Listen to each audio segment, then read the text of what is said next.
Olá! Agora sim, de verdade, sejam muito bem-vindos. Que delícia vê-los aqui. Fico muito agradecida mesmo por poder partilhar com vocês, por poder termos essa roda de conversa. Então, explorem bastante, perguntem.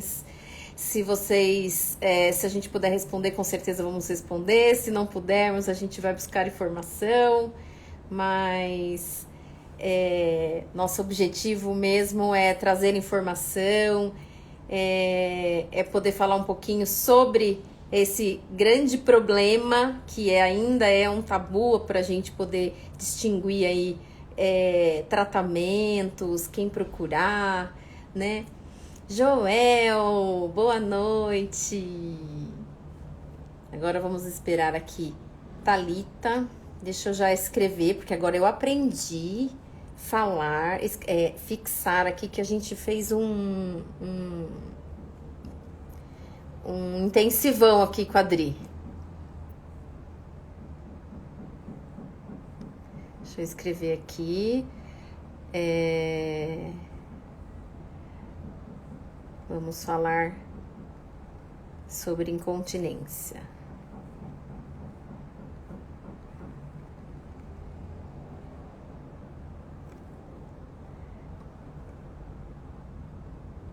Agora sim. Legal, gente.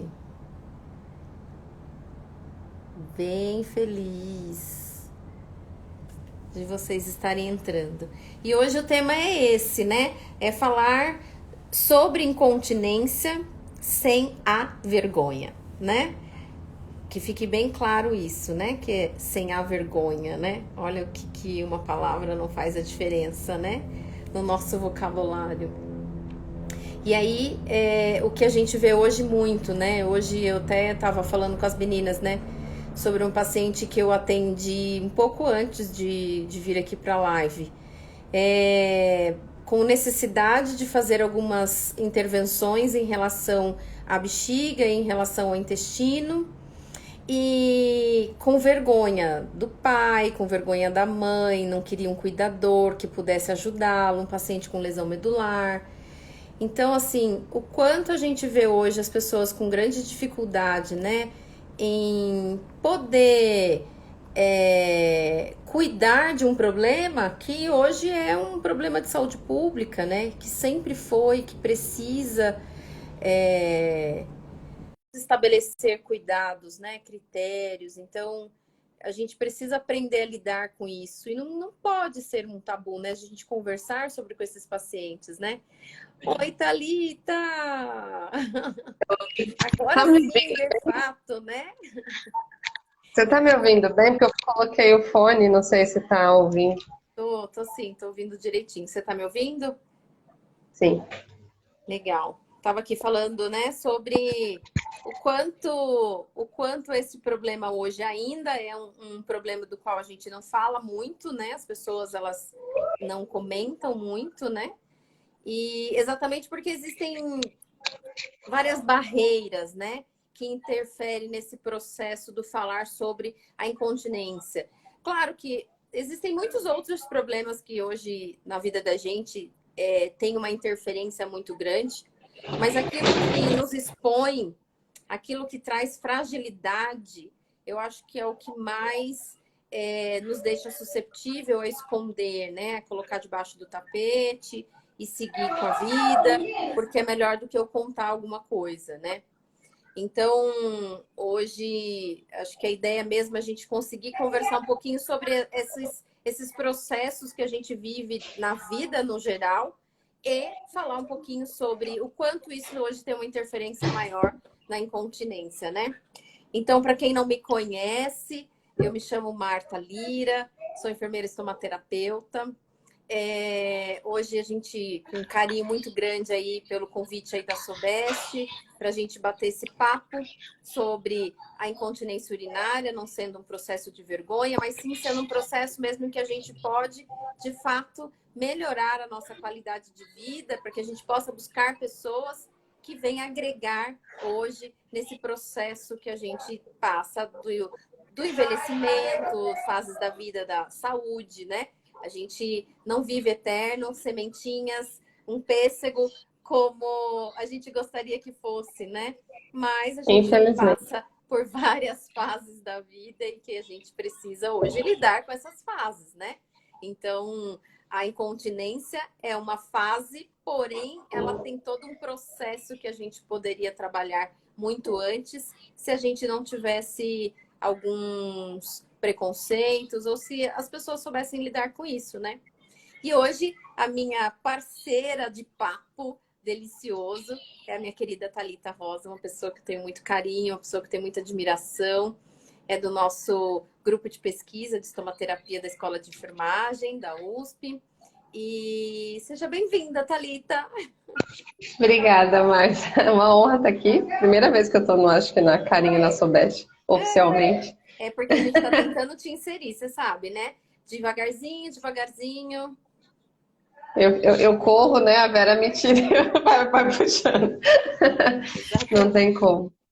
Exatamente. Mas não tem como fugir também, né? Eu acho que é um assunto bem importante e é uma barreira que se a gente não consegue, como profissional, romper, a gente não consegue atingir esse paciente, essas pessoas, e aí fica mais difícil mesmo o nosso trabalho. Eu acho que antes do paciente ter vergonha, a gente percebe que o profissional tem a vergonha, tem o mesmo sentimento. Então, é constrangedor comentar sobre um problema urinário, é constrangedor perguntar sobre uma disfunção pélvica, por exemplo, uma disfunção erétil, falar sobre uma incontinência fecal, né? Então, para o profissional que não tem uma certa intimidade com o assunto, hoje a gente percebe o quanto isso tem criado barreiras e impedindo com que as pessoas acessem mais o processo de conhecimento, de entendimento da própria patologia, do próprio sintoma. Porque às vezes você está numa fase e aí você precisa lidar com esses sintomas. Como é que lidar com isso, né? Então, hoje a gente pensando, hoje, né, falando sobre a live, sobre o tema, eu parei para pensar, bom, a gente tem que pensar mesmo antes, até mesmo de falar da incontinência, o que é a vergonha mesmo, né? Então, hoje, quando a gente fala de vergonha, a primeira coisa que a gente fala é a questão do pudor, né? Então, quanto que a gente não traz com a gente desde a época da infância, de problemas de educacional, e não é que tá certo ou que tá errado, né? Mas que hoje a gente enxerga a vivência hoje do nosso dia a dia, que a gente quebrou muitas barreiras, né? A gente já vivenciou e viveu muitas barreiras e que hoje a gente rompeu essas barreiras, né? Então a gente vê a vergonha como uma inadequação, né? Em relação aos critérios, né? Do certo, do errado, da etiqueta, né?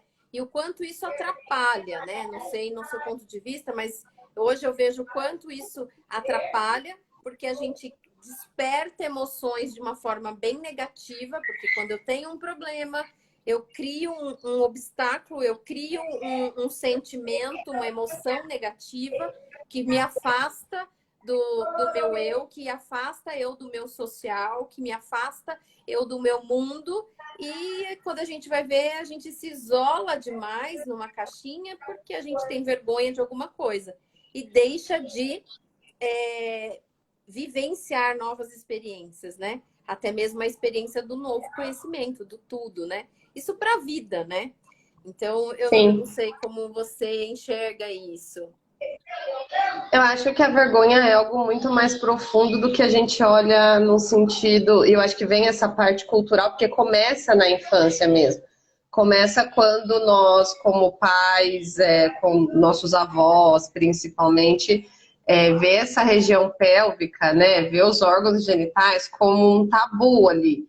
Então, primeiro começa que a gente não consegue nem nomear como pênis, vagina, né, como essa estrutura, e a criança acaba colocando apelidinhos e uma coisa de que isso é proibido falar, é algo que é proibido tocar, é algo que é proibido de se ter. E se a criança, por exemplo, perdeu xixi, né? Faz xixi na cama, não tem um acolhimento. Eu lembro, tinha uns primos meus que faziam, era um mijão, era tirava sarro, né? Você vai para a escola, se você é uma criança que você faz xixi na cama, todo mundo zoa você, porque você acaba sendo diferente. E não é nem que o outro amiguinho não faça a mesma coisa, mas o outro amiguinho se esconde e a gente cresce com isso culturalmente e a vergonha ela tá muito ligada ao não pertencer àquele grupo. Então, quando eu perco xixi e aí eu tô num grupo de pós-graduação, eu falar com as minhas amigas, olha, eu tô com um problema, às vezes eu não vou pertencer àquele grupo de que as pessoas é normal. Então, eu já me coloco como diferente. E aí, junto ao tabu de que essa região não é olhada desde a infância, a gente cresce com uma coisa de não perceber mesmo essa região, a não ser que estrala, a não ser que incomoda, a não ser que dá um, né? E quando as pessoas chegam para procurar a gente, elas já estão no nível de sofrimento delas abandonarem isso que você falou, de tirar. Já não estão mais sociáveis, porque aí elas deixam de pertencer de fato ao grupo, porque elas percebem que não é igual, porque elas percebem que as pessoas podem saber disso, elas percebem que as pessoas podem, por exemplo, criar um olhar para ela, e aí vai trazer mais vergonha, então ela se isola antes dela sentir a vergonha. Mas ela já está sentindo a vergonha de ter esse problema a ponto de não expressar e não falar e não normalizar. Mas é porque culturalmente a gente não normalizou a fala desses órgãos, a gente não normaliza o fato de que perder xixi não é normal, nem na infância, né? A gente, na infância você perde, ok, tem uma idade que é normal, mas você vira piadinha na escola, né? Se você, quem nunca teve um acidente, por exemplo, dor de barriga na escola, fazer xixi na calça na escola, você vira piada daquele lugar. Então a gente cresce com isso. Então quando eu adulto, dono da minha vida, para mim também é muito difícil expor esse problema, né? E aí como profissional, e eu passei muito por isso quando eu ia abordar os pacientes, principalmente na fala de sexualidade, eu tinha vergonha eu queria que o paciente não viesse nem falar. E se desse tempo, não desse tempo, eu ia fazer tudo com ele, menos perguntar, fazer a parte de preencher a sexualidade ali. Porque é algo que está na gente também. Então, quanto profissional, quanto pessoa. E aí tem essa subnotificação mesmo. Se a gente pensar assim, de cada 10, 3 tem. Eu acho bem engraçado quando a gente começa a dar aula, né? A gente dá aula na pós, para especialistas. E aí a gente começa a falar, e aí ninguém tem problema nenhum. Exato. Quando tá no último horário da aula, assim, que você passou o dia inteiro com os alunos, começa a surgir várias coisas. Eu tenho isso, eu faço aquilo. E aí eu acho que tem muito a ver também com a confiança no profissional. Quando a gente se expõe de uma forma que o paciente olha pra gente e que se sente confortável, né, de expor uma vergonha, eu acho que é aí que a gente ganha. E eu vejo isso nas aulas, como professora, a gente começa a falar e depois os alunos se sentem confortáveis em compartilhar as coisas, e aí eles falam, porque eles têm vergonha. Mas a primeira fala que eles têm, tô com vergonha de falar, mas eu não vou perder a oportunidade, porque o incômodo é maior, né? Então, acho que a vergonha ela é muito mais profunda do que a gente pensa, é cultural. E se a gente sabe que é cultural, a forma de quebrar confiança, né? Que a criança, quando ela sofre alguma coisa, ela tem algum problema, ela vem contar para quem? Para quem ela confia, né? Então eu acho que a gente olhar lá para nossa na questão da infância, de como a gente foi criado, de como a gente foi estruturalizado, nesse sentido de confiança. Eu acho que aí entra o profissional. Aí o profissional tem que vencer a vergonha dele, além disso. E ainda fazer com que o paciente consiga confiar o suficiente para ele abrir, né? Se abrir nesse sentido. Mas nem todo mundo vai ter acesso a esse profissional. Eu ouvindo você falar, a gente engraçado, né? Que quando criança torna-se uma vergonha, mas a gente consegue expor isso de uma forma mais natural, em aspas, né? Mas é porque a criança ela tem o o seu lado criança de inocência, né? Então, e a gente vai lidar com isso e tá tudo certo. Quando chega na outra fase da vida, no outro extremo, a gente lá, quando criança não tá normal, a criança tem vergonha de ir na casa do amiguinho, de ir na festa do pijama.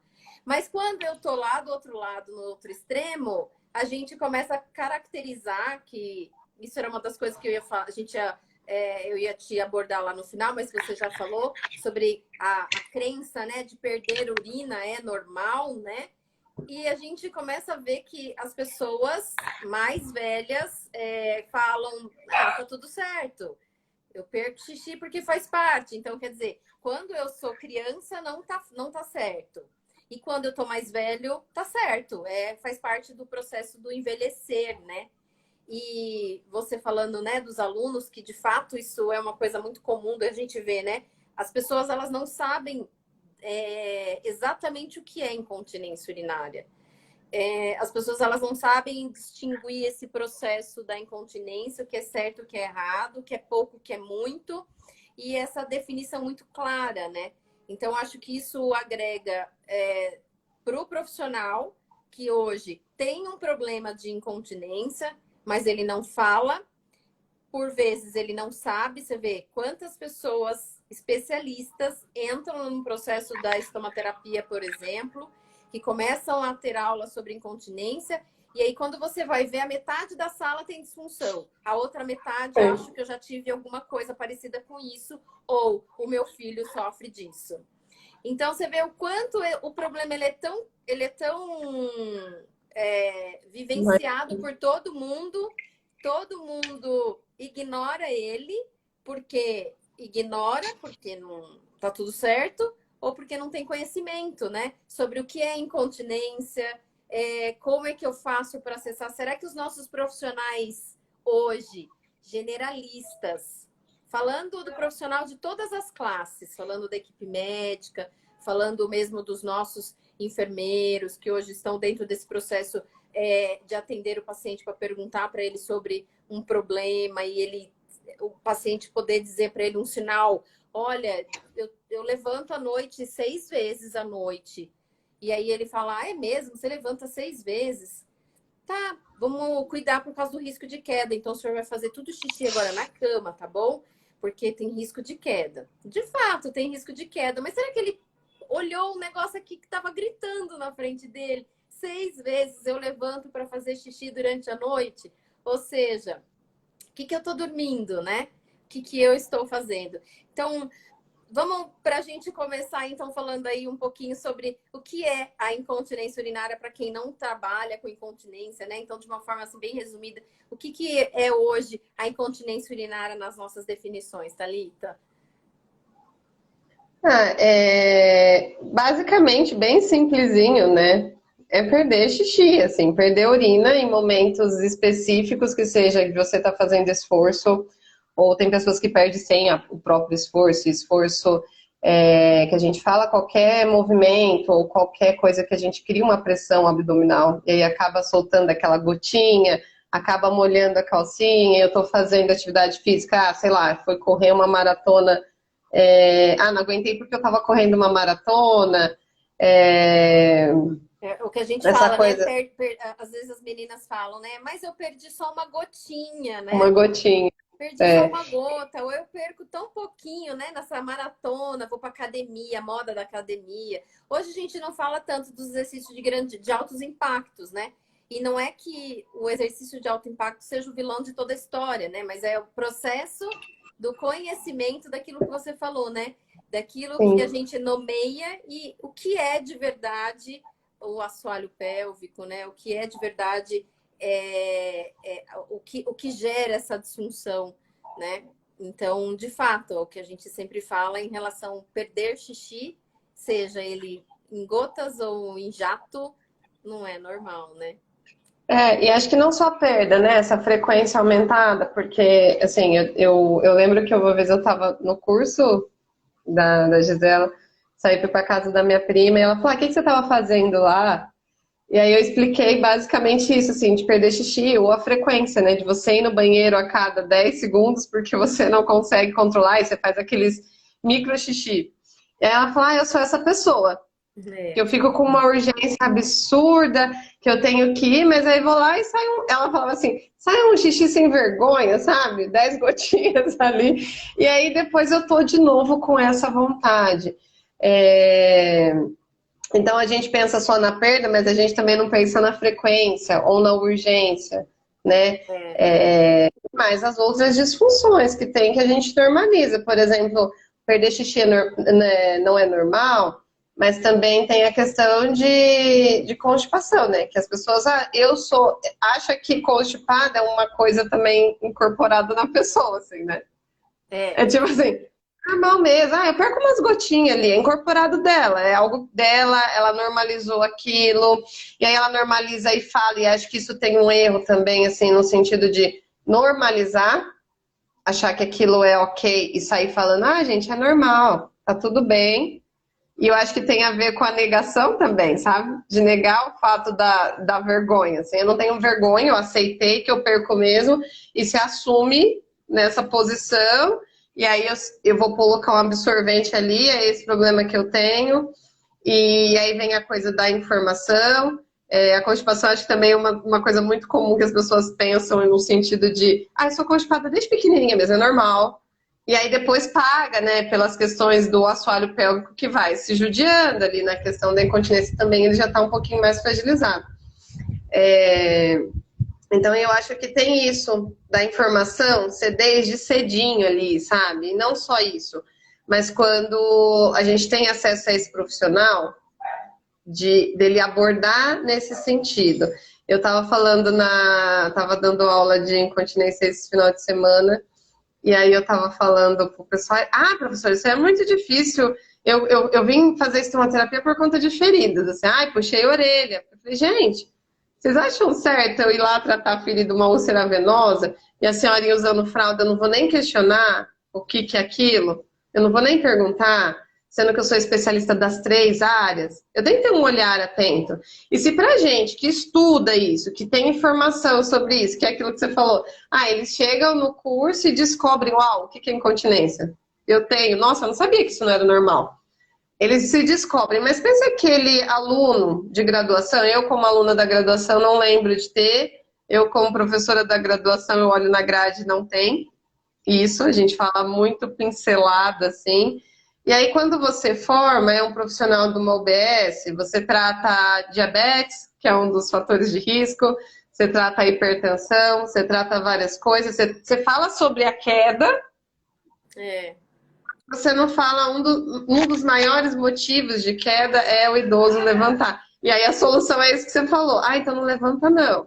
Põe a fralda ali, põe a fralda e que dá um jeito. Porque ninguém de fato está preparado para isso.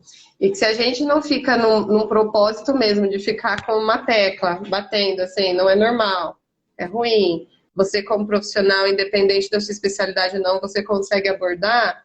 Eu acho que isso vai quebrando aos pouquinhos, né? Vai diminuindo aos pouquinhos, a gente consegue atingir mais pessoas. As pessoas conseguem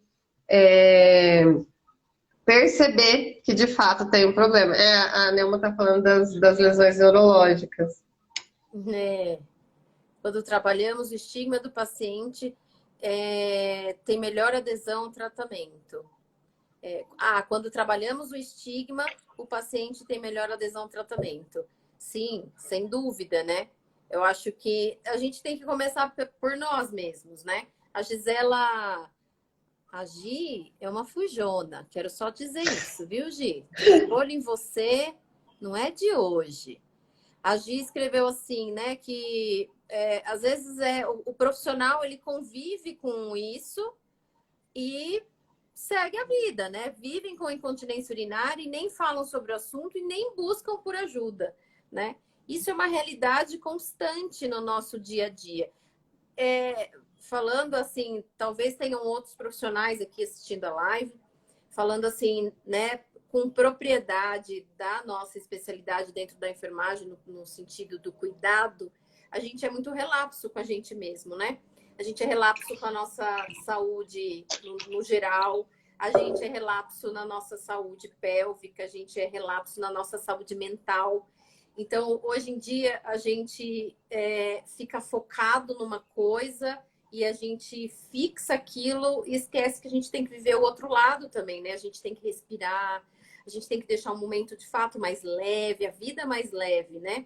E aí a gente, quando a gente vai abordar isso, a gente esquece de olhar para nós, né? Às vezes a gente fala assim, olha, fatores de risco para incontinência. Então, a obesidade é um fator de risco, o tabagismo é um fator de risco, a constipação é um fator de risco, toda a tensão que a gente carrega com a gente é um fator de risco, porque a gente também vai sobrecarregar o nosso corpo, e o nosso corpo não está desvinculado do nosso assoalho pélvico, né? Não consigo entender o nome aqui, mas Rikananda, Eric, deve ser Eric, né? Talvez. Um olhar holístico, né? E é verdade, a gente tem que aprender a ter um olhar holístico. Hoje, olhar o paciente é perguntar de todas as etapas da vida dele né, em relação à saúde e, de fato, conseguir abordar isso. Só que se eu não tenho condições de abordar nem para mim mesma, né? Eu fui dar uma aula agora sexta-feira. Numa sala, tinha 50 pessoas dentro da sala. E eu perguntei, quem aqui toma o mínimo de água, por exemplo, 1,5 litro de água? 2 pessoas levantaram as mãos. 2 pessoas. O resto das pessoas não estavam nem sabendo que elas tinham que tomar uma quantidade de água, porque fica com aquela coisa, tem que ser 2 litros de água. Eu não consigo tomar 2 litros de água, então eu vou tomar um copo. Já desiste de cara, né? Eu sou desiste. Com 2 litros, gente, que absurdo. Exato. Então, assim, eu peso vezes 3, então, assim, tem que calcular, faz o seu cálculo aí, o meu peso vezes 3, a quantidade de água que no mínimo eu poderia tomar, né? Eu tomo 500 ml de água hoje e eu teria que tomar 1.800. Gente, começa com 1.000, 1.200, vai subindo 1.500, crie desafios na sua vida, dê desafios para você, mas desafios que você possa atingir, né? Mas a gente precisa começar a olhar para a gente e depois a gente começar a olhar para o outro, porque aí sim eu vou conseguir lidar com esse processo, né? De romper barreiras e começar a buscar a melhor forma de lidar com o meu problema e buscar soluções. Porque incontinência tem problema? Incontinência tem solução? Será que a gente consegue buscar solução? E aí a gente está falando, né, dos nossos generalistas. Será que os nossos generalistas hoje sabem lidar com isso? Eu acho que é isso. Acho que, no meu ponto de vista, no que eu vejo hoje, eu tenho uma paciente, a Neuma falando da lesão medular, né? Então eu tenho uma paciente que ela tem lesão medular e ela foi no ginecologista. Gente, ela falou que ela saiu de lá com vergonha porque ela falou, olha, eu não consigo... a pessoa não sabia conversar comigo, ela não sabia se ela me examinava, o que eu fazia, não sabia me perguntar nada, ela não sabia me responder, ela não sabia me pedir exames, ela não sabia. E aí é um profissional que a gente percebe que eles têm um olhar voltado para todo o amplo do paciente, né? Porque ele vai chegar com uma queixa, você tem que saber lidar com aquela queixa, né? Então, a gente tem muita dificuldade hoje nessa capacitação, né? Se a informação não chega para o nosso profissional, talvez esteja faltando que a gente traga mais informações para os nossos profissionais, né? De mitos e verdades sobre a incontinência urinária, sobre disfunção pélvica, sobre como lidar com tudo isso, né? Eu acho que é um trabalho de formiguinha, né, Marta? Tipo, hoje, por exemplo, as pessoas são muito mais conscientizadas. Vou pegar uma doença que eu considero a hipertensão, claro, atinge mais pessoas, mas é quase ali pertinho, se a gente for pensar nas disfunções todas do assoalho pélvico, ele compete bem. E é um trabalho de conscientização. Se criou uma cultura. Então, hoje todo mundo sabe o que é hipertensão. Qualquer pessoa se preocupa. Tá 14, eu já tô alguma coisinha. Por quê? Criou-se uma cultura que antigamente não tinha. As pessoas morriam muito. É uma das doenças que mais mata por aí. E aí foi criando, foi falando, mas eu acho que lá no começo era difícil. Então, nós, como especialistas, e bater bastante na tecla, nesse sentido de comprar a briga, né? De conscientizar a população. A gente tem que fazer bastante trabalho de conscientizar, de explicar que não é normal, porque a gente não sabe. E de fato, o olhar para si, né, como enfermeiro. Eu lembro que na palestra que eu dei, eu trouxe fatores de risco do enfermeiro desenvolver uma disfunção pélvica. Que a gente não ir no... Tô com vontade de ir no banheiro, eu vou segurar, não Sim, é? a gente Tô faz no muito plantão. isso. Você tá no plantão, você tem que atender, sei lá, nossa, ainda tem que evoluir não sei quantos leitos ainda, então você vai parar. Na pandemia, o fato de você ter a vontade de ter que negar por conta de estar todo paramentado, né? A ingesta hídrica é insuficiente, a questão de olhar de fato para o assoalho pélvico. Eu falo isso e você falando assim, ah, a gente como profissional tem que se olhar, porque às vezes a gente. Uma coisa é você pecar sem saber. Igual a gente falou assim, às vezes o profissional, às vezes nem ele mesmo se cuida, não se olha, às vezes ele nem sabe que tá errado e vai mantendo aquilo. Às vezes sabe, assim, eu sei que não é normal, mas não é nada que ainda tá atrapalhando a minha vida. Outra coisa é a gente, como especialista, chegar num nível e olhar e falar assim, nossa, eu não me olhei mesmo. Eu, por exemplo, eu cheguei num nível de disfunção do assoalho pélvico e eu trabalho com isso, eu falo disso, eu defendo isso, e que me deixou lá embaixo, assim, no sentido de, meu Deus do céu, sou uma impostora, porque eu fico falando na cabeça dos meus alunos o tempo inteiro, eu fico cobrando das pessoas e eu não me olhei. Eu olhei e ignorei. Ah, tá Exato. sim, mas depois eu dou um jeito.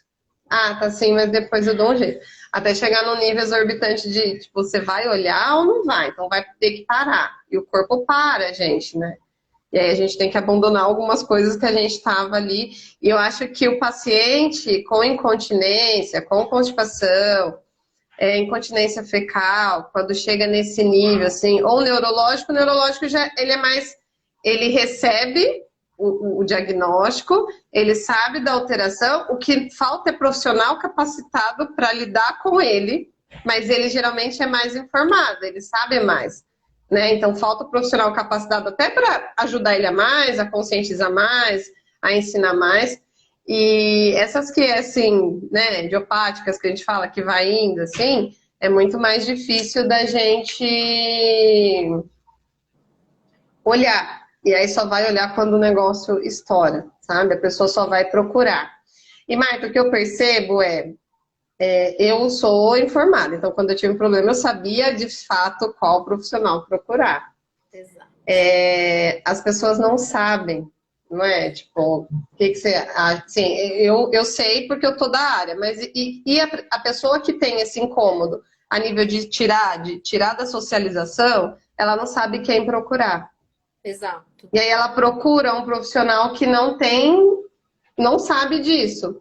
E aí o profissional foge nesse nível que foi o que você contou da sua paciente, da Tainá. E aí o paciente sente vergonha daquilo, acha que, se ele não sabe, acho que então é ok. E aí não procura nada, assim. Sim.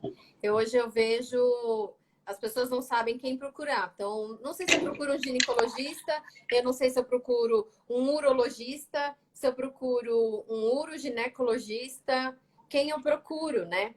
Então, assim, disfunção urinária, sendo mulher, o ideal é que você consiga buscar uma uroginecologista, né?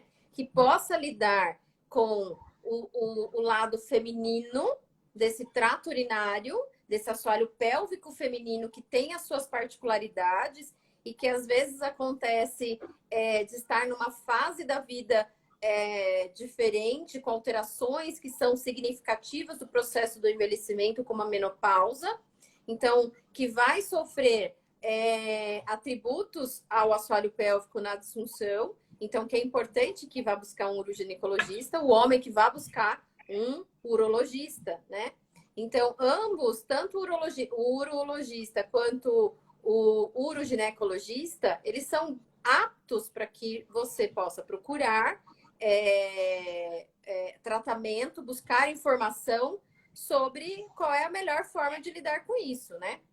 E hoje, falando de profissionais, hoje a gente tem tanto a fisioterapia, que trabalha dentro desse processo de reabilitação do assoalho pélvico, e hoje a gente também tem a estomaterapia ganhando espaço dentro desse processo de reabilitação, né? Que não é só o cateterismo intermitente, mas é trabalhar essas disfunções e que às vezes a gente não precisa de muito, né? A gente precisa dar informação para o paciente. Então, saber olhar o paciente, saber entender o que esse paciente está querendo te dizer, porque como aquilo que a gente estava falando, às vezes o paciente ele não teve essa segurança ainda de confiar em você como um profissional. Então, ele vai te deixando dicas, né? Para que você entenda e que você abrace, que você acolha esse paciente com aquilo que ele está te trazendo, para que ele possa, de fato, dizer qual é o problema que o trouxe, o que é que está tirando o sono dele. Não é só as levantadas à noite, mas às vezes aquele incômodo da parte social mesmo, do convívio social, né? Sem falar mesmo da questão sexual, né? Se a gente for falar, por exemplo, do marido e da mulher, né? Então, eu tinha uma paciente, tenho ela, que agora, graças a Deus, acho que já deve estar para receber alta agora. Ela começou a vir, foi no consultório em agosto do ano passado. Fez a primeira consulta, entreguei o diário miccional para ela, fiz a avaliação dela, uma incontinência urinária mista, ou seja, ela tinha uma incontinência urinária de esforço, perdia xixi tossindo, espirrando, pegando peso, ela cuida de criança. Então, quando ela pegava a criança no colo, ela tinha perda e ela tinha as urgências, né? Então, ela tinha que ir no banheiro constantemente. Ela levantava 8 vezes durante a noite, em média. Então, ela não dormia absolutamente nada.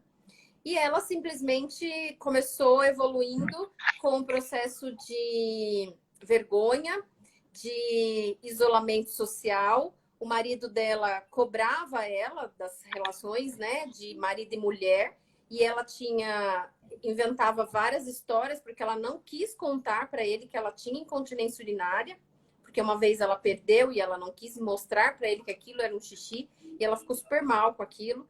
Só que ela se isolou de uma forma que de agosto, ela só voltou agora em janeiro.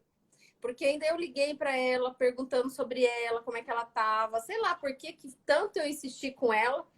E aí, quando ela retornou agora, ela falou, olha, eu fiquei numa depressão, eu comecei a tomar remédio, eu comecei a ter dor, eu comecei a ter outros problemas que ficaram associados à minha autoestima.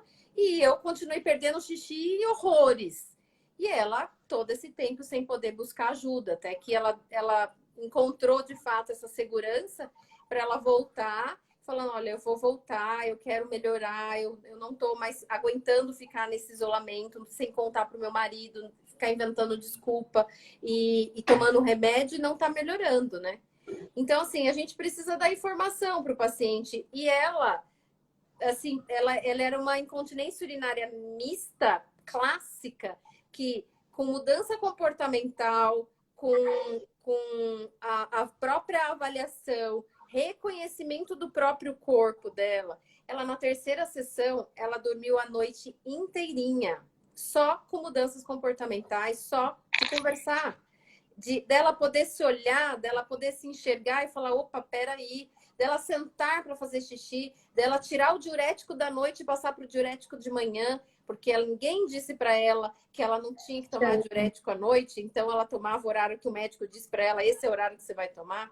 Então você vê o quanto a gente faz diferença, a gente não precisa de muito, né? A gente precisa levar informação para o paciente. E é isso, eu acho que é o nosso papel nesse momento, né? É a gente conseguir levar essa informação verdadeira, sem mitos, sem vergonha, sem achismos, que com certeza a gente vai conseguir trazer um mundo muito melhor, né? Porque que relacionamento convive e sobrevive quando a gente está falando de incontinência urinária, né? Marido, mulher, namorado, né? Não tem, né? É difícil. É difícil. Eu tinha um paciente de 65 anos que ele ficou viúvo.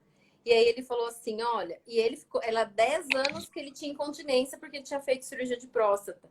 E ele falou, olha, eu vim buscar tratamento porque eu conheci uma outra senhora e eu queria trazer ela para minha casa, mas eu não queria estar de fralda quando eu trouxesse ela para minha casa. Então, você vê, ele teve um olhar diferente, né? Ele teve uma esperança lá no fim. Aí ele falou, não, peraí, deixa eu buscar, né? Deixa eu buscar atendimento. E hoje ele não faz xixi na fralda. Ele tá com essa senhora, ele casou de novo e vive com ela super bem. Ele me manda mensagem até hoje. Isso a gente tá falando de 5 anos atrás. Todos os dias, no dia do meu aniversário, ele manda parabéns. Você vê a importância, né, do que a gente tem na vida do paciente, assim. E isso que você falou de medidas comportamentais é tão simples. Eu me encantei por incontinência por isso. Eu não sabia nem que existia, olha pra você ver. Eu nem sabia que a enfermagem poderia trabalhar isso. Aí eu trabalhei no Instituto de Reabilitação que trabalha, a enfermagem é focada nessa área. E aí quando eu descobri que quando eu atendi o primeiro paciente, que eu fiz uma medida comportamental e que ele voltou nesse nível de tipo, minha vida mudou, e eu falei, só com isso? Nem eu acreditei. Porque nem a gente, é tão simples que a gente não acredita na nossa capacidade. E não é simples, né, gente? Claro que a gente tem que se conectar com o paciente, a gente tem que entrar na rotina, no nível entender o cotidiano para que essas medidas comportamentais sejam mais fáceis do que difíceis, porque ela é muito voltada com hábito, e hábito a gente sabe que é algo horroroso da gente conseguir, assim, né? Porque a gente tenta, vou na academia hoje, todo dia eu tô indo, há 3 meses não fui nenhum dia, porque é hábito você levantar e fazer. Então, a gente chegar num ponto de confiar, o paciente foi até você, confiou, eu quero tirar a fralda. Confiar e se deixar levar.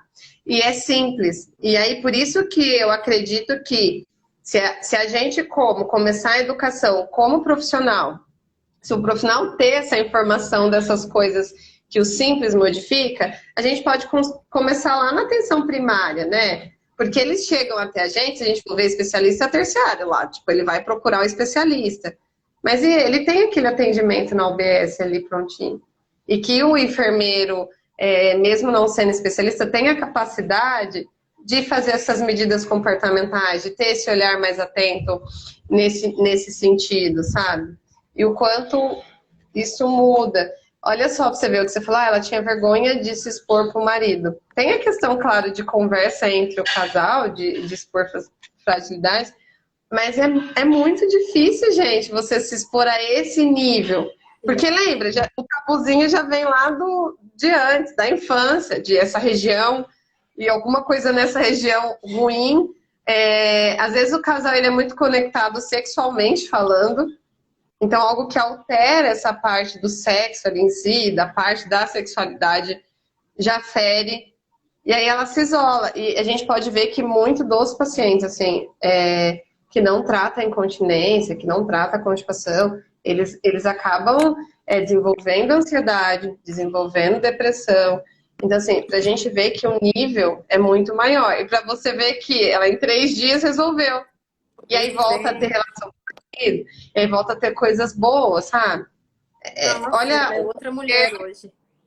olha o poder que a gente tem na mão com o simples, sabe? Eu acho isso o mais bonito da incontinência, assim. Eu acho que a capacidade que a gente tem, de fato, de, com o simples, modificar o complexo, né? Porque se ela chega nesse nível de falando, eu perco por esforço, eu tenho uma urgência, eu tô no ato... Tem muitas pessoas que na hora da relação acabam tendo essa incontinência, que é muito constrangedor também no nível, quando a pessoa percebe de fato que ela tá perdendo. Tem tudo isso. E aí eu vivi meses, agosto, eu fui lá em janeiro, ou seja, 7 meses, 8 meses sofrendo, deprimindo. Aí com 3 dias eu resolvi. Tipo, olha o poder disso, né? E olha o poder do profissional. Então acho que isso que a gente, como profissional, não sei se aqui só tem enfermeiros, acho que basicamente a maioria é especialista, mas o poder que a gente tem na mão de modificar e melhorar a vida dessas pessoas, sabe? Mesmo. Eu mesmo subestimei o simples. Eu falei eu até conversei para os meus alunos no final de semana, porque eu falava para o paciente sobre, eu tenho uma tensão pélvica de anos, que eu trato, mas eu punha bolsinha, nunca fiz o banho de assento, mas eu orientava o paciente a fazer, porque era melhor, porque não sei o quê. E aí eu não cheguei a fazer. Aí agora que eu tive que de fato fazer, eu falei, meu Deus, isso funciona mesmo, sabe? Funciona mais que o remédio analgésico. Como pode? Então até a gente subestima o simples, achando que não vai resolver o complexo, sabe? Eu mesmo, eu assumo, assim, eu assumo, tipo, fala, nossa, eu falava, e aí eu percebi que quando eu comecei a fazer, nem eu acreditava. Porque eu falei, gente, eu vou fazer porque falou que tem que fazer, mas eu acho que isso aqui não vai resolver, né? E quando você faz, você fala, meu Deus do céu. Tanto que agora eu quero fazer toda hora, nem se eu tô querendo fazer. Mas eu acho que a gente tem que começar por nós, né? Eu acho que a mudança a gente tem que ter esse olhar para a gente como profissional e saber dessa capacidade que a gente tem de fato de modificar. Assim. Eu acho que a gente tem que ser verdadeiro, né? Eu acho que essa relação confiança, paciente, profissional, vai muito da fidelidade daquilo que você está falando, né? Daquilo que de fato você acredita que você faz. Eu tenho certeza que quando a gente é verdadeiro naquilo que a gente faz ou naquilo que a gente fala, pode ter certeza que a gente rompe barreiras e que a gente consegue ultrapassar o impossível, porque a dificuldade é chegar, né, à informação. E pode ter certeza que de qualquer forma que a gente conseguir traduzir isso para o nosso paciente de uma forma clara, de uma forma simples, com certeza a gente vai conseguir expor e fazê-lo entender que a gente está aqui, ó, nós estamos do seu lado. E que é um problema, mas que é um problema que tem solução, porque a incontinência urinária ela tem solução. A gente talvez, isso a gente falando até em relação à bexiga neurogênica, porque hoje a gente tem o cateterismo para ajudar a dar esse controle para o paciente. A gente hoje tem medicamentos anticolinérgicos que a gente consegue lidar com essas perdas durante esses intervalos. Então, é trabalhar medidas comportamentais, é trabalhar aquilo que a gente tem hoje de tecnologias e trazer isso para o nosso paciente, né? E quando a gente está falando, que fique claro isso, né? Quando a gente está falando aqui de conversar sem a vergonha, né? Não é expor o nosso paciente, não é chegar na sala, todo mundo, expor todo mundo. Gente, vamos conversar sobre incontinência. Porque cada um tem seu tempo, né? Eu acho que o tempo do paciente é um tempo diferente do nosso tempo. Então, a gente tem que respeitar essa fase do paciente. Mas é importante que nós, em primeiro lugar, eu acho que esse nosso bate-papo aqui é exatamente para que a gente possa vivenciar o eu, vivenciar aquilo que para mim é tabu, então imagina para o outro. Então, de que forma que eu posso quebrar isso em mim mesma, né? Porque quando eu começo a lidar com uma forma mais natural, o paciente também vai entender que isso é natural, porque quando você pergunta, e aí, como é que é, né? É fácil, você vai conseguir lidar isso melhor. Mas se eu fico com dedos, então, sabe aquele negócio? Como é, né? Então, é difícil mesmo. Então, acho que, antes de mais nada, a gente precisa ser verdadeiros. Eu acho que nós estamos aqui de coração aberto até para nos colocar sempre à disposição daquilo que puder, daquilo que a gente puder auxiliar o profissional a enfrentar não só esse processo da vergonha, mas enfrentar o processo da falta do conhecimento e aquilo que a gente não sabe, a gente se ajuda, né, Thalita? Porque quantas Sim, vezes, bastante. Thalita, o que eu faço? A Gisela que está aí, Gisela, como eu faço? Porque a gente vai buscar informação onde a gente sabe que tem. Então, acho que tanto a Sobest, hoje ela está extremamente empenhada, sempre esteve, mas eu acho que cada vez mais a gente está agregando mais junto com outros profissionais que de fato estão olhando a incontinência não só como uma outra área, mas que de fato é um problema em que a gente precisa atuar e que a gente precisa melhorar. E é isso que eu acho que a gente precisa pensar, né? Quando a gente fala da vergonha, não é exposição, mas é esclarecimento, é romper barreiras que nos afastam dos nossos reconhecimentos de que de fato tenho fragilidade, que de fato estou expondo uma fragilidade para um profissional, mas que com certeza não é uma vergonha, né? É um problema que a gente vai resolver juntos. Tamo junto. Sim. Sim, e eu acho que uma das coisas que conecta, para mim, foi fundamental no meu processo também, e eu acho que para o paciente, é a gente mostrar que não é normal, mas é comum. É É, tão comum que eu também posso passar pela mesma coisa, sabe? Então, quando você expõe a sua vulnerabilidade diante das pessoas, as pessoas se sentem livres e elas falam assim: poxa, se eu falar, eu não vou deixar de pertencer, porque ela também sofre da mesma coisa. Se a gente mostra para o paciente que é comum, que pode acontecer comigo, ele fala: nossa, eu me sinto confiante a ponto de falar. Eu estava falando da experiência da turma. Quando eu fui lá na turma e me expus no sentido de, não, olha, aconteceu isso comigo, eu não olhei para isso. Até então ninguém tinha problema nenhum.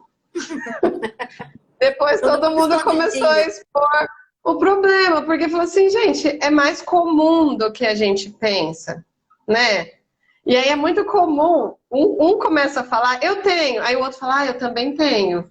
Ah, isso acontece comigo também. Por quê? Porque todo mundo criou um ambiente seguro, onde todo mundo é igual eu, no sentido de passa pela mesma coisa que eu, e aí se transforma numa coisa de facilidade da gente acessar esse paciente. Então, acho que quando a gente se entende, a gente aceita, a gente se olha, é muito mais fácil de eu me tornar vulnerável para o outro, de eu me falar, eu também sou frágil, eu Sim. também passo por isso, eu também, né? E aí eu acho que eles conseguem se conectar mais. Quando eu pergunto lá, ô, dona Maria, a senhora tem problema lá com constipação? Evacua quantos dias? Não, minha filha, é normal, é a cada não sei o quê. Quando você começa a expor alguma coisa assim, olha, porque tem isso, porque o comum não é comum desse jeito. Ah, você acredita que eu também, olha, eu tive um problema? É. Ela, você teve? E aí ela consegue se sentir a um nível de tipo, então eu acho que eu também tenho. Não é a gente também, como é, sugestionar que o paciente tem algo, mas eu acho que a gente se tornar aberto no nível de que o paciente se sinta confortável a compartilhar uma vergonha, porque é um tabu para todo mundo, a falar sobre sexualidade, a falar sobre a incontinência, porque eu acredito que para essa paciente da Marta chegar lá e falar assim, eu perco xixi, para falar da relação que ela tem com o marido, do outro paciente para chegar e falar assim, que eu quero namorar e que eu quero tirar a fralda, né? Então, assim, para chegar nesse nível é porque teve uma conexão antes, teve um nível de confiança com o profissional. Então, acho que a gente não pode vulgarizar, igual a Marta tá falando, não pode falar, continência, normalizar num nível de tipo, Seus mijão. vulgarizar, Deus mijando, quem aqui tá mijando? Não é? Porque tem umas pessoas que de fato exagera, eu acho que tem que ter, tem a linhazinha ali, ter, assim, né, de você conseguir conectar e mostrar uma empatia mesmo, Nilma, é isso, assim, a gente, eu falo da empatia no sentido de calçar o sapato do outro, mas o sapato não cabe na gente, né, então a gente não consegue de fato viver o que o outro vive. Eu acho que hoje eu tenho um olhar melhor pro meu projeto, para minha tese de doutorado, eu acredito, assim. Porque eu vivenciei coisas que eu falei, meu Deus do céu, eu não estava olhando para isso. Isso é o pior sintoma que tem na pessoa. Eu nem estava olhando para esse sintoma, que é a dor pélvica, assim, absurdamente horroroso esse negócio. E eu estava abordando tudo em pacientes que sentem dor, mas eu não estava olhando para isso. Então, acho que a gente vivenciar, só que a gente também não precisa vivenciar para a gente também poder ter esse olhar, né? Eu acho que vai indo, né? O caminho se faz andando. E a Sim. gente está caminhando bastante, acho que é isso que a Marta falou, está tendo um apoio bastante de todos os profissionais, de um olhar melhor para essa área e a gente precisa mesmo. Sim, imagina, hoje a gente falando sobre incontinência urinária, sobre um assunto em que a gente, para uns, é novidade, para outros a gente já bateu bastante, mas que é comum, não é normal, mas é comum. Hoje aí com 30 pessoas aí dentro da sala discutindo sobre um assunto que, de fato, é um problema social e que a gente precisa ajudar as pessoas a, de fato, nós somos profissionais de saúde, né? Então eu falo sempre, né? Acho que Deus confia pra gente várias pessoas nas nossas mãos, né? Então, são vários pacientes que estão ali, que tá confiado, né? E o que eu estou fazendo com elas, né? De que forma eu estou trazendo para elas uma qualidade, de que forma eu estou trazendo longevidade, de que forma eu estou pregando toda essa verdade para o paciente. Quando a gente está falando de incontinência urinária, quando a gente está falando de incontinência fecal, quando a gente está falando de dor pélvica, né? Que também é um assunto que eu também sou extremamente apaixonada por ele. Então, acho que a gente tem muito problema para a gente lidar com isso. E se cada um pegar um pouquinho dessa sementinha e ir disseminando, disseminando, com certeza a gente vai crescer entre nós, né?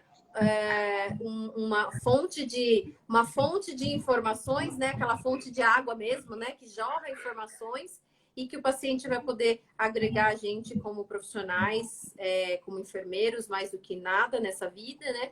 E depois como profissionais que, de fato, são especialistas dentro daquilo que está lidando, né? Olha, faltam 2 minutos, eu não sei se ainda existe aquela coisa da live terminar em 1 hora, sabe? Mas eu quero que você deixe um recadinho do coração para esse momento. Recadinhos do coração. Tinha um programa no rádio, que eu acho que quando eu era criança tinha um negócio desse. Eu adorava ouvir, assim. Tá vendo? Histórias, não sei o quê, Histórias recadinhos. do coração. Eu acho que eu vou bater na tecla da importância que a gente tem. Eu acho muito significativo quando eu resolvo o problema. Pode ser que eu resolva em 3 sessões, pode ser que eu resolva em 1 mês, mas eu resolvo, sabe?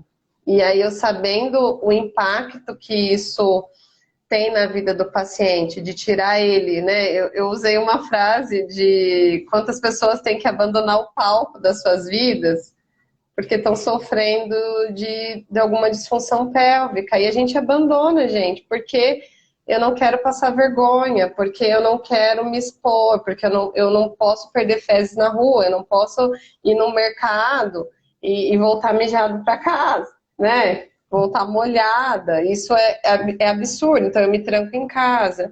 Eu deixo de aceitar convites, eu deixo de fazer coisas. Eu fiquei 2 semanas parada e enlouqueci, assim, porque eu falei, meu Deus do céu, né? Como isso pode me tirar do que eu gosto de fazer? Então, eu acho que a minha mensagem é que a gente, de fato, olhe para a incontinência, olhe para o impacto que ela tem na vida das pessoas e olhe o poder que a gente tem na mão, sabe? É muito legal você voltar, o paciente está rindo, é muito feliz você ouvir a pessoa falar, eu estou bem com meu marido e está bem numa relação. É muito bem o senhorzinho falar, estou namorando, estou sem a minha fralda, né? Eu acho, é muito legal. Uma das falas da Gisela, que teve uma paciente que falou, agora, se eu soubesse que tinha tratamento, que buscou tratamento há anos, eu tinha pegado meu netinho no colo. Então, assim, uma pessoa deixou de pegar o neto no colo, porque se pegasse, molha. Gente, olha o impacto disso. Isso não volta, entende que não volta? A criança cresceu, tem 12 anos e não quer nem olhar para o avô, entende? Sim. Mas olha o impacto disso. Então, eu acho que é isso. A gente se empoderar disso que a gente pode fazer. É muito mais simples do que a gente pensa, a gente complica, mas também tem que estudar, tem que olhar para isso. Mas a gente pensar simples, né? Porque a gente às vezes pensa que eu preciso ter um consultório, eu preciso ter um equipamento, que eu preciso ter um laser, que eu preciso ter um Robocop dentro do negócio para poder atender o meu paciente. E não, gente, eu preciso saber que ele entenda o problema que ele tem. Eu preciso olhar o contexto dele, saber onde que a gente... Olha, põe um banquinho para evacuar. Sim, Olha, depois que você tomou café, você tem um movimento maior assim, aí pode ajudar. Vamos mexer aqui na água, sabe? Tá com tensão? Vamos fazer o banho de assento, é tão gostoso, é um momento para você. Põe uma musiquinha, põe um cheirinho, põe sei lá o quê.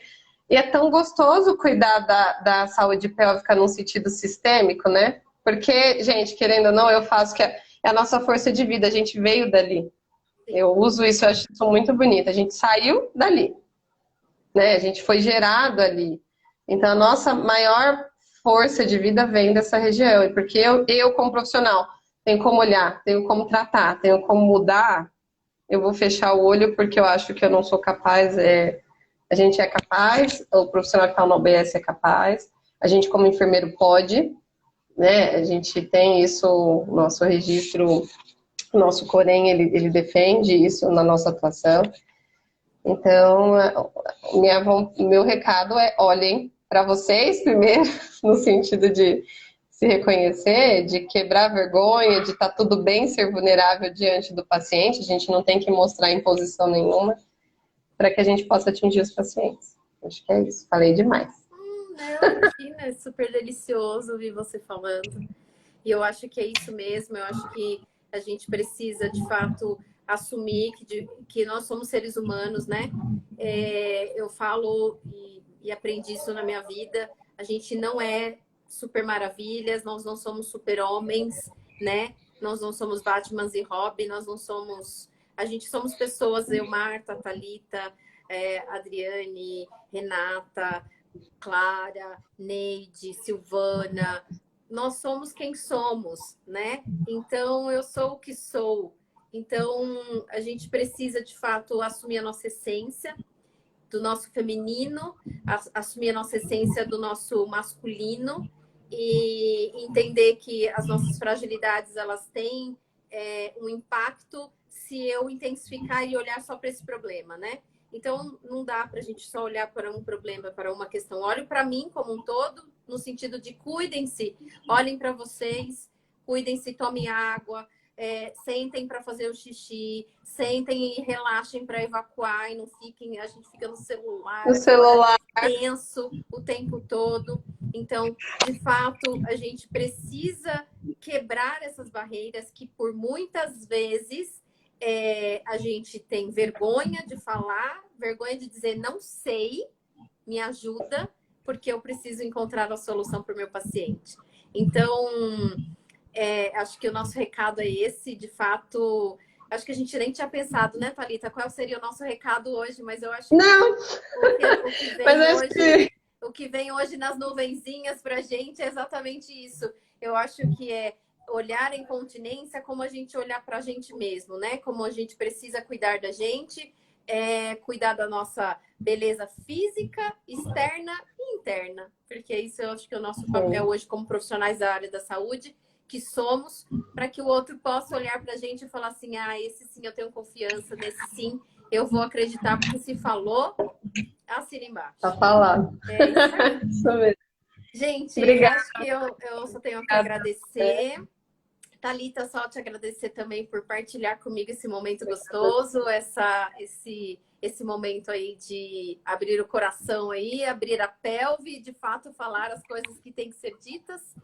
E agradeço aí a Sobeste pelo convite, por estarmos juntos aqui nessa noite. A live vai ficar gravado, quem perguntou vai ficar gravado sim. A Neuma fechou o mês com chave de ouro, excelente temática, que ótimo, fico muito feliz que vocês gostaram.